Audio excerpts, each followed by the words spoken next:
الحمد لله كفى وسلام على عباده الذين اصطفى أما بعد فقال تبارك وتعالى في القرآن المجيد أعوذ بالله من الشيطان الرجيم بسم الله الرحمن الرحيم فإذا قضيت الصلاة فانتشروا في الأرض وابتغوا من فضل الله واذكروا الله كثيرا لعلكم تفلحون وإذا رأوا تجارة أو لهوا انفضوا إليها وتركوك قائما قل ما عند الله خير من اللهو ومن التجارة والله خير الرازقين صدق الله العظيم وقال النبي صلى الله عليه وسلم التاجر الصدوق مع النبيين والشهداء والصادقين وقال أيضا التجار يحشرون يوم القيامة فجارا إلا من اتقى وبر وصدق وقال عليه السلام في رواية آخر طلب كسب الحلال فريضة بعد الفريضة أو كما قال عليه الصلاة والسلام۔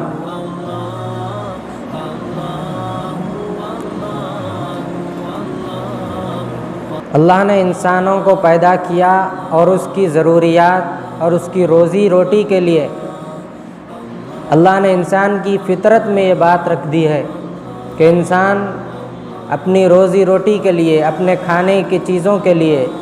ضروریات کا بندوبست کرنے کے لیے محنت کرتا ہے، محنت اور مشقت کرتا ہے، اور اس کے لیے جو طریقہ اس کو اچھا لگے اس پر وہ چلنے کی کوشش کرتا ہے اور اس کے ذریعے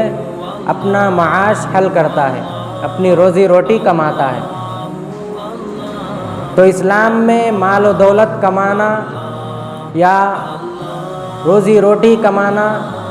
یہ کوئی معیوب بات نہیں ہے، جیسا کہ آج ہمارا ایک ذہن بن گیا ہے کہ مال ایک انتہائی بری چیز ہے، مال کمانا انتہائی غلط اور معیوب بات ہے۔ اسلام ایسا نہیں سکھاتا، بلکہ اسلام کا پیغام یہ ہے کہ انسان حلال روزی کو طلب کرے،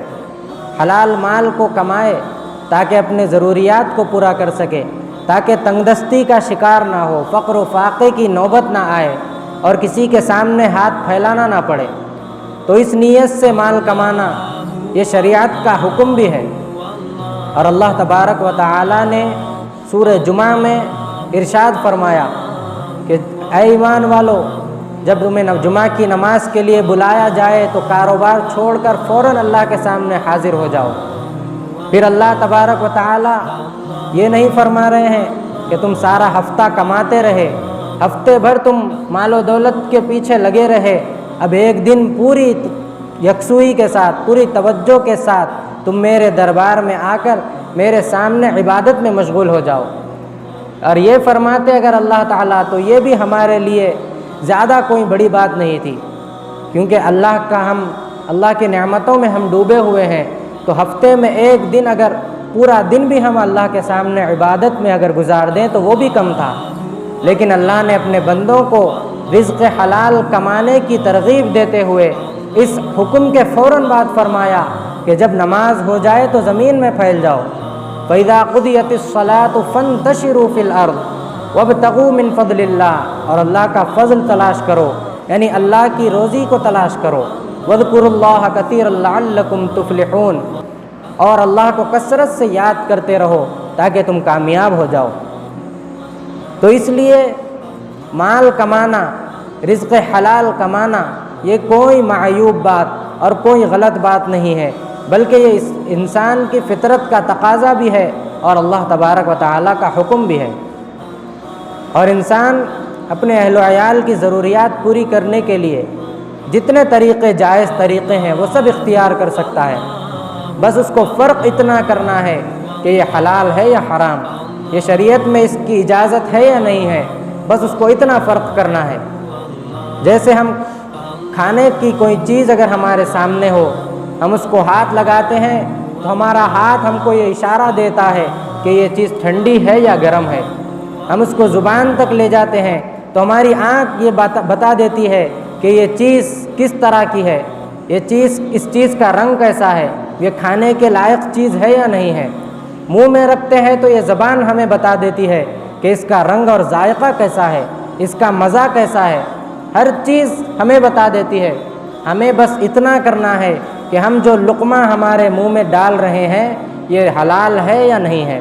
یہ جائز طریقے سے آ رہا ہے یا نہیں ہے، یہ اللہ تبارک و تعالیٰ کے احکام کے مطابق کمایا ہوا ہے یا نہیں ہے۔ تو اس لیے شریعت میں تجارت کی بہت اہمیت ہے، اور تجارت آپ علیہ الصلاۃ والسلام کی سنت بھی ہے، تمام صحابہ کی، تمام تابعین کی، بزرگان دین کی، محدثین کی، ائمہ کی سنت ہے۔ تو تجارت میں بہت فائدہ ہے، اور آپ علیہ الصلاۃ والسلام کا ارشاد مبارک ہے کہ التاجر الصدیق مع النبیین والصادقین والشہداء، کہ جو سچا تاجر ہوگا، جو سچا سوداگر ہوتا ہے، وہ کل قیامت کے روز نبیوں کے ساتھ، صدیقین کے ساتھ اور شہداء کے ساتھ اٹھایا جائے گا۔ یعنی اس کو اعزاز کے طور پر ان بڑے بڑے مرتبے والے نبیوں کے ساتھ، صدیقین کے ساتھ اور شہداء کے ساتھ ان کو اٹھایا جائے گا۔ تو اتنا بڑا مرتبہ ہے ایک سچے تاجر کا۔ پھر سچے تاجر کی یہ صفات بیان بھی کی گئی، اور پھر جھوٹے تاجروں کے ساتھ، جھوٹے تاجروں کے لیے وعید بھی حدیث میں آئی ہے۔ آپ علیہ الصلاۃ والسلام کا ارشاد ہے التجار یحشرون یوم القیامت فجارا، کہ تاجر لوگ، سوداگر لوگ یہ قیامت کے دن فجار اور فساق ہونے کی حالت میں اٹھائے جائیں گے، لیکن سوائے ان لوگوں کے الا من اتقى وبر وصدق، سوائے ان لوگوں کے جنہوں نے اللہ سے تقوی اختیار کیا اور نیکی کا کام کرتے رہے، سچائی کو اختیار کرتے رہے۔ تو دو چیزیں ہیں کہ انسان تجارت کرے تو اس میں ایک تو سچائی کو اختیار کرے اور ایک طرف جھوٹ کو اختیار کرے۔ تو وہ تجارت جس میں جھوٹ ہو، دھوکہ ہو، اور سامنے والے کو اس کو دھوکہ دے کر مال بیچا جائے، ویسی تجارت جائز نہیں ہے۔ اور جس تجارت میں اخلاق کے ساتھ، سچائی کے ساتھ، امانت داری کے ساتھ جس تجارت کو کیا جائے وہ شریعت میں محبوب ہے، پسندیدہ ہے۔ اور پھر اللہ تبارک و تعالیٰ نے مال کو لفظ خیر کے ساتھ تعبیر فرمایا۔ قرآن میں اللہ نے فرمایا یسألونک ماذا ينفقون، کہ اے نبی جی لوگ آپ سے پوچھتے ہیں کہ ہم کیا خرچ کریں۔ فرمایا آگے کہ قل ما یسألونک ماذا ينفقون قل ما انفقتم من خیر، کہ آپ فرما دیجئے کہ جو کچھ تم مال خرچ کرتے ہو، جو کچھ تم خیر کو خرچ کرتے ہو۔ یہاں اللہ نے مال کو خیر کے ذریعے، لفظ کے ذریعے تعبیر فرمایا۔ تو اس لیے مال کوئی غلط چیز نہیں ہے، لیکن اس کے پیچھے ہم بالکل ہی اگر لگ جائیں، شریعت کے حکموں کو چھوڑ کر حد سے زیادہ اس کی محبت میں گرفتار ہو جانا، یہ غلط چیز ہے۔ پھر اللہ نے قرآن مجید میں کم از کم 32 مقامات پر زکوٰۃ دینے کا حکم فرمایا، اور 16 سے کہیں تقریباً 16 مقامات پر صدقہ دینے کی ترغیب دی۔ اس سے یہ معلوم ہوتا ہے کہ ہر انسان کے پاس اتنا مال ہونا چاہیے کہ وہ زکوٰۃ دے سکے، صدقات دے سکے۔ ایسا نہیں کہ ہر انسان اگر انتہائی تنگ دست ہوگا، مال و دولت کے اعتبار سے انتہائی کمزور، فقر و فاقے کا شکار ہوگا، تو اس پر زکوٰۃ ہی واجب نہیں ہوگی۔ لیکن اللہ تبارک و تعالیٰ نے 32 مقامات پر زکوٰۃ دینے کا حکم دیا ہے۔ اور پھر حدیث میں اللہ کے پیارے حبیب صلی اللہ علیہ وسلم نے فرمایا ید العلیٰ خیر من ید السفلیٰ، کہ اوپر والا ہاتھ یعنی دینے والا ہاتھ نیچے والے ہاتھ سے یعنی لینے والے ہاتھ سے بہتر ہے۔ یعنی اس میں ترغیب دی گئی کہ تم لوگوں کو دیا کرو، بلکہ لوگوں سے لینے کے بجائے لوگوں کو دینے والے بنو، اوپر والا ہاتھ یعنی دینے والا ہاتھ اختیار کرو۔ تو اس سے بھی معلوم ہوتا ہے کہ ہم اتنا مال و دولت، اتنا رزق حلال کمائیں کہ ہم کسی کے سامنے محتاج نہ ہوں، کسی کے سامنے ہاتھ پھیلانے کی نوبت نہ آئے۔ اور پھر حدیث پاک میں، مختلف حدیثوں میں تاجروں کی جو صفات بیان کی گئی، جس سے ہمیں تجارت کا اصول معلوم ہوتا ہے وہ کئی طرح کے اصول ہیں کہ تاجروں کے اندر کیا کیا اوصاف ہونا چاہیے، کیا کیا ان چیزوں سے ان کو بچنا چاہیے، کن غلط عادات سے ان کو پرہیز کرنا چاہیے۔ اور پھر صحابہ بھی تجارت فرمایا کرتے تھے۔ آپ علیہ الصلاۃ والسلام خود آپ نبوت سے قبل اپنے چچا کے ساتھ تجارت کے لیے سفر کرتے تھے۔ اور پھر حضرت ابو بکر صدیق رضی اللہ عنہ، آپ کا مدینے میں ایک جگہ پر آپ کا خود کا کارخانہ اور آپ کا کپڑوں کی تجارت کی دکان تھی، اور آپ جب خلیفہ بنے حضرت ابو بکر صدیق رضی اللہ عنہ، جب آپ منبر خلافت پر فائز ہوئے تو آپ اس کے دوسرے ہی دن اپنے ہاتھ پر چادریں ڈال کر بازار میں نکل پڑے۔ تو حضرت عمر رضی اللہ عنہ سامنے آ گئے اور فرمایا کہ اے امیر المؤمنین، آپ اب امت کی خدمت کیجئے اور آپ کی ضروریات اب بیت المال سے پوری ہوں گی۔ تو دیکھیے حضرت ابو بکر صدیق رضی اللہ عنہ اپنی خلافت کے باوجود اس کے دوسرے ہی دن اپنی تجارت کو اختیار کرنے لگے۔ اور پھر ہمارے تاجدار مدینہ صلی اللہ علیہ وسلم اور پہلے خلیفہ حضرت صدیق اکبر رضی اللہ عنہ کتنی محبت رکھتے تھے، ایک دوسرے سے آپ کتنی محبت فرماتے تھے، آپ ایک دوسرے سے جدا ہونے کو گوارا نہیں کرتے تھے، لیکن اس کے باوجود جب تجارت کے لیے سفر کرنا پڑے تو سفر کرنا پڑتا تھا، اور آپ نے سفر کیے۔ آپ علیہ السلام نے بھی ان کی جدائی برداشت کی، اور حضرت ابو بکر صدیق رضی اللہ عنہ نے بھی آپ کی جدائیگی کو برداشت کرتے ہوئے سفر کیا اور تجارت کیا۔ تو اسی طرح حضرت عمر رضی اللہ عنہ، حضرت عثمان و علی رضی اللہ عنہم اور تمام صحابہ اپنی خود کی تجارت کرتے تھے۔ تو اس سے معلوم ہوتا ہے کہ تجارت کرنا بہت اچھا عمل ہے اور بہت فائدہ مند چیز ہے۔ تو اس لیے ہم بھی تجارت کو اختیار کریں، جتنے جائز ذریعے ہیں ہم اس کو اختیار کریں۔ اور پھر جو تجارت کے جو اصول ہیں ان میں سب سے زیادہ اہم اصول یہ ہیں کہ نمبر 1، تجارت میں جو تاجر ہو وہ سچائی کو اختیار کرے۔ سب سے بڑی چیز ہے سچائی کو اختیار کرے، جھوٹ سے بالکل پرہیز کرے۔ اپنی بیچنے والی چیز کو، سامان کے اندر کے عیب کو بیان کر دے، سامان کے عیبوں کو چھپا کر نہ بیچیں، بلکہ اس کو بیان کریں کہ بھائی اس میں یہ عیب ہے، اگر آپ اس کے ساتھ اس کو خریدنا چاہتے ہیں تو اتنی قیمت میں آپ اس کو خرید لیجئے۔ ایسا نہ کرے کہ ہم سامان کے اندر کسی بھی چیز کے اندر ہم عیب ہو اس کو چھپا کر اس کو کسی نہ کسی طرح سامنے والے کی نظروں سے بچا کر اس کو بیچ دیں۔ سچائی کو اختیار کریں، کیونکہ حدیث میں فرمایا گیا التاجر الصدوق مع النبیین والصادقین والشہداء، کہ سچا تاجر نبیوں کے ساتھ، صدیقین کے ساتھ، شہداء کے ساتھ اٹھایا جائے گا، اتنا بڑا اس کو اعزاز دیا جائے گا۔ اور آج ہم مسلمانوں میں جتنے تاجر ہیں، جتنے بزنس مین ہیں، جتنے کاروبار کرنے والے ہیں، آج ان تمام کے اندر یہ اخلاق کی کمی ہے، ان تمام چیزوں کی کمی ہے، جس کی وجہ سے آج ہمارے مسلمان تجارت میں پیچھے ہیں، معاشیت میں آج ہم انتہائی پیچھے اور کمزوری کا شکار ہیں۔ اور وہی آج دوسری قومیں، غیر مذہب کی اغیار کی قوم آج ہم سے زیادہ تجارت میں کامیاب ہیں۔ آج یورپ میں دیکھا جائے یا غیر مسلموں کو دیکھا جائے تو ان کے اندر تجارت کے وہ اخلاق ہیں جو ہمارے اندر ہونا چاہیے تھے، اور آج ہمارے اندر وہ تجارت کے اخلاق نہیں ہیں۔ آج مسلمانوں میں ایک دوسرے میں دھوکہ دینے کا رواج ہے، کاروبار میں ہو یا کسی بھی چیز میں ہو، ایک دوسرے کو دھوکہ دینا عام بات ہے، اور اخلاق بالکل بھی نہیں ہے۔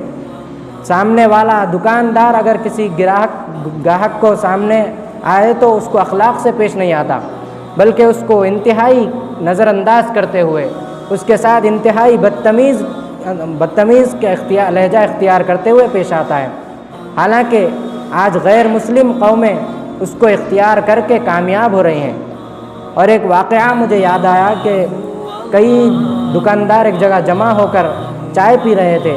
اور وہ آپس میں بات کر رہے تھے کہ آج ہم مسلمان، ہم لوگ تجارت میں اتنے کمزور کیوں ہیں، آج مسلمان اتنے پیچھے کیوں ہیں۔ تو وہاں پر ایک آدمی جو بھولا بھالا تھا، وہ آدمی بیٹھا ہوا تھا، اس نے کہا کہ ہم لوگ دکان جو کھولتے ہیں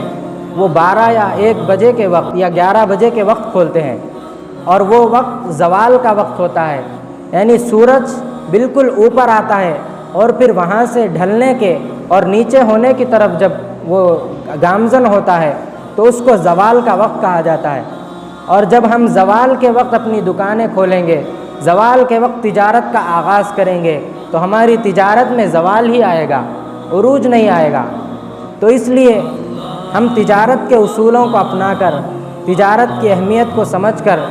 حدیثوں میں جتنی فضیلت بیان کی گئی اس کو مد نظر رکھتے ہوئے، اخلاق کے ساتھ سامنے والے کی پوری اہمیت دیتے ہوئے جب ہم تجارت کریں گے تو پھر ہم کو اتنا فائدہ ہوگا۔ تو اس لیے کئی سارے واقعات بھی ہیں کہ ایک مرتبہ کسی یورپ کا ایک ملک کا واقعہ ہے کہ ایک صاحب تجارت ایک بڑے مال پر تشریف لے گئے اور وہاں سے کوئی چیز خریدی اور ان کو وہ چیز سمجھ میں نہیں آئی، تو کئی دن کے بعد وہ اس شاپنگ مال میں تشریف لے گئے اور وہاں جا کر وہ چیز جب انہوں نے واپس کرنے کی بات کی تو انہوں نے بغیر کسی جھجک کے، بغیر کچھ بات کیے کہ وہ چیز واپس لے لی۔ اور جب وہ پریشان ہوئے کہ اتنے دن کے بعد بھی وہ چیز واپس لے رہے ہیں، اور باضابطہ انہوں نے ایک الگ کاؤنٹر بنایا کہ یہاں پر چیزیں واپس لی جاتی ہیں، تو وہ اس کاؤنٹر پر جا کر انہوں نے سوال کیا کہ آپ لوگوں کا نقصان ہوگا اس طرح چیزیں واپس لینے سے۔ تو انہوں نے اتنا اچھا جواب دیا وہاں کے لوگوں نے کہ ہم واپس اس لیے لیتے ہیں تاکہ لوگوں کے دلوں میں ایک بھروسہ ہو جائے کہ یہاں سے اگر ہم چیز لیں گے تو ہمیں واپس بھی لینے میں کوئی پریشانی نہیں ہوگی، اور پھر واپس لانے والا 100 میں سے کوئی 4 یا 5 لوگ ہوں گے، ہر کوئی واپس لا کر تو نہیں دیتا، اتنا ٹائم کسی کے پاس تو نہیں ہے کہ وہ خواہ مخواہ کے چیزوں کو واپس کرے۔ لیکن اگر ہم واپس لیں گے تو اس سے ہمارے گراہکوں میں اضافہ ہوگا، خریداروں میں اضافہ ہوگا، اور اسی وجہ سے ہم کامیاب ہیں۔ لیکن آج مسلمانوں میں ہم دیکھیں تو ایک چیز اگر لے کر واپس جائے اور تھوڑی دیر کے بعد بھی اس کو لا کر دے تو اس کو واپس نہیں لیتے، بلکہ اس کو جھڑکیاں دے کر، اس کے ساتھ بدتمیزی کر کے ہم اس کو واپس بھیج دیتے ہیں۔ تو ان اخلاق کی کمی کی وجہ سے آج مسلمان تجارت میں پیچھے ہیں۔ لیکن اگر یہی اخلاق ہم اپنا لیں تو ہم تجارت میں انتہائی کامیاب ہوں گے۔ اور پھر کئی سارے واقعات ہیں۔ امام اعظم امام ابو حنیفہ رحمۃ اللہ علیہ ایک مرتبہ دکان ظہر کے وقت بند کر کے تشریف لے جانے لگے۔ ایک آدمی نے ان سے پوچھا کہ اے نعمان، آپ کا نام نعمان تھا، اے نعمان آپ دکان کیوں بند کر رہے ہیں؟ ظہر کا وقت ہے، ابھی اتنی جلدی دکان کیوں بند کر رہے ہیں؟ تو انہوں نے فرمایا کہ اس وقت بادل آ گئے ہیں اور بادل کی وجہ سے روشنی کم ہے، اور کہیں ایسا نہ ہو کہ خریدنے والا روشنی کم ہونے کی وجہ سے میرے کپڑے کی کوالٹی کو کم کو زیادہ نہ سمجھ لے اور اس کو دھوکہ نہ ہو جائے۔ اتنا خیال کرتے ہوئے آپ دکان کو بند کر رہے تھے۔ لیکن آج مسلمانوں میں کیا ہے کہ اچھی چیز ہو یا خراب چیز ہو تو اس کی کئی تعریفیں کر کے اس کے نمک مرچ لگا کر اس کو سامنے والے کو دے دیا جاتا ہے، اور سستی چیز کو مہنگی چیز بتا کر اس کو دیا جاتا ہے، حالانکہ سچائی اور امانت داری کے ساتھ تجارت کرنے کا حکم دیا گیا۔ اور پھر خریدی ہوئی چیز واپس لینے پر حدیث پاک میں گناہوں کی معافی کا ہم کو مژدہ سنایا گیا۔ آپ علیہ السلام نے فرمایا کہ جو چیز خوشی سے جو انسان خریدی ہوئی چیز کو واپس لے لے تو اس کے گناہ معاف ہو جائیں گے۔ تو اس لیے ان تجارت کے ہم اصولوں کو اپنا کر، ان اخلاق کو اپنا کر ہم کامیاب ہو سکتے ہیں۔ اللہ کے نبی علیہ السلام ایک مرتبہ بازار سے جا رہے تھے، آپ نے ایک جگہ گیہوں کا ایک ڈھیر دیکھا، آپ نے اپنا ہاتھ اس کے اندر ڈالا تو آپ کو کچھ تری اور کچا پن محسوس ہوا، تو آپ نے ان سے پوچھا کہ یہ کیا معاملہ ہے؟ تو اس تاجر نے بتایا کہ اللہ کے نبی بارش ہو گئی تھی جس کی وجہ سے گیہوں بھیگ گئے تھے۔ تو آپ نے فرمایا کہ اس کچے گیہوں کو تم اوپر کیوں نہیں ڈال دیے تاکہ لوگوں کو معلوم ہو جائے کہ گیہوں کچا ہے، اور پھر گیہوں جب کچا ہوگا تو وزن میں گیہوں کم جائے گا، پانی کی وجہ سے وزن زیادہ ہو جائے گا۔ پھر فرمایا اللہ کے نبی نے کہ جو ہم مسلمانوں کو دھوکہ دے وہ ہم میں سے نہیں ہے، من غشا فلیس منا، کہ جو مسلمان کو دھوکہ دے یا کسی کو بھی دھوکہ دے وہ ہم میں سے نہیں ہے، یعنی وہ ہمارے طریقے پر نہیں ہے۔ تو اس لیے ان دھوکہ دہی سے ہم بالکل بچیں اور تجارت کے اندر اخلاق کو اپنائیں، سامنے والے کو اہمیت دیتے ہوئے اس کو جتنا ہو سکے ہم عزت کے ساتھ ہم اس کو اپنی چیز بیچنے کی فکر کریں۔ اللہ تبارک و تعالیٰ سے دعا ہے اللہ ہم تمام کو تجارت کو شریعت کے مطابق، سنت کے مطابق گزار کر اس کو ثواب بنانے کی توفیق عطا فرمائے، اللہ کہنے سننے سے زیادہ عمل کی توفیق عطا فرمائے۔ وآخر دعوانا ان الحمد للہ رب العالمین۔ جو سنت ادا نہیں کرے وہ سنت ادا کرے۔